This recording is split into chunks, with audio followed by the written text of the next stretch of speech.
Hi there, fellow humans, and welcome to Just Another Human. I am Mihu, and I am here to bring you some of the quickest, funniest, and downright strange stories from my life. Whether it's a total random mishap or something that just makes you wonder, how did that happen? You will find it here. So sit back, relax, and get ready, because this is just another human. I finally landed my very first interior design job. I've always loved decorating and organizing spaces. Everyone who came to my house says, "오샤레!" It looks so nice. That gave me the confidence that if I ever worked as an interior designer, I could do a great job and make people happy. But for the longest time, I couldn't get any interior design jobs. Why? Because I never told anyone I wanted to do it. Last winter, I met the owner of a restaurant next to where my sister was living. We happened to play Mahjong together one night, and he told me he had rented an old traditional Japanese house in inner city, Nagano, to open his own restaurant. He said he needed a designer's perspective to figure out what the house needed for the business. He was also struggling with organizing and making the space functional. I listened carefully, thought for a moment, and then said, "Yeah, I think I am your person." To give you a bit more background, let me talk about my passion for DIY. My father was a miya-daiku, a highly skilled carpenter who specializes in building and restoring shrines and temples.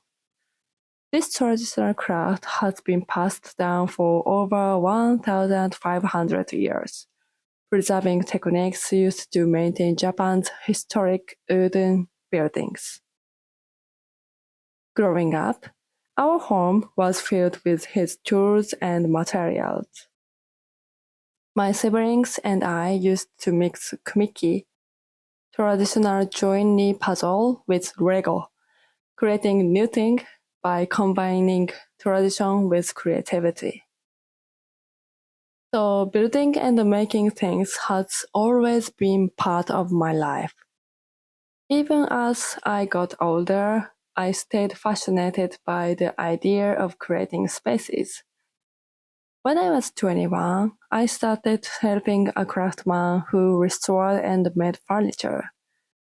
I learned how to use woodworking tools, and I picked up skills in painting, flooring, and, of course, interior design. Ever since I was little, my room has always been my safe space, my little shelter. No matter what happened with friends or family, that room protected me. So I naturally became passionate about making a space as comfortable as possible. I am also good at organizing, which I talked about back in episode 2. One day, I realized I want to use this skill to help others. That's what design is all about, right? Now, back to the first design project. In April, the restaurant owner had started cleaning out the house by himself. During the winter, he had temporarily rented a room to his father. But over time, his dad slowly took over the entire house. So by spring, it has turned into a bit of a disaster. The first big task, cleaning everything out.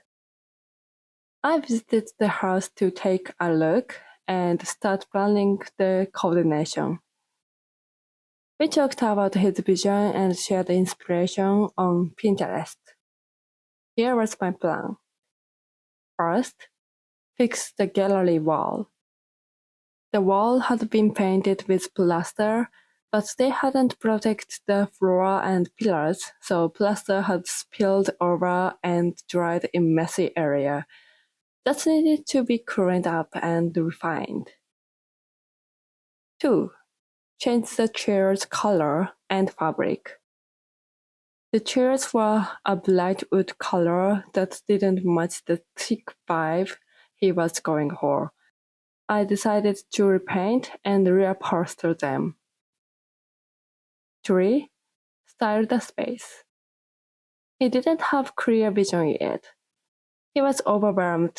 Where should the tables go? What kind of lamps to use? How to organize everything. So I made it my goal to get the interior completely ready for opening by the time I left.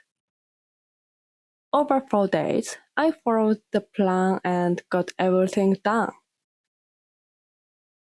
Repainting the chair was the hardest part. The shape was tricky and it took longer than I expected. But the walnut and black finish looked so much better than the original white wood. I reused a curtain rail as a picture rail in the gallery and turned a lace curtain into a tablecloth. I painted an old low table black and used it as a step for the entrance because, traditional Japanese homes have that high genkan step. I reused old clothes to cover up the chairs, added a cute panel, and even turned an old bamboo basket into a lampshade. I used what was already in the house and transformed free furniture through makeovers. So the total cost of the interior setup? Just $100 in paint. Honestly, I think I did a pretty good job. What I learned most from this project is the importance of showing the end goal. Most people, like the owner, feel overwhelmed when it comes to interior design. They don't know what to buy because they don't have clear understanding of furnishings. But after I leave, they continue. Not just continue, they start making decisions on their own in the space. What they expect from me is to creating a kind of guideline, something that helps them choose new furniture without always needing a designer. In short, they want to become independent. Also, I really enjoyed when different parts of the project connected to my personal experience. When I did the masking, my time as a craftsman's assistant helped. When I chose the chair's colors, my graphic design background came in handy.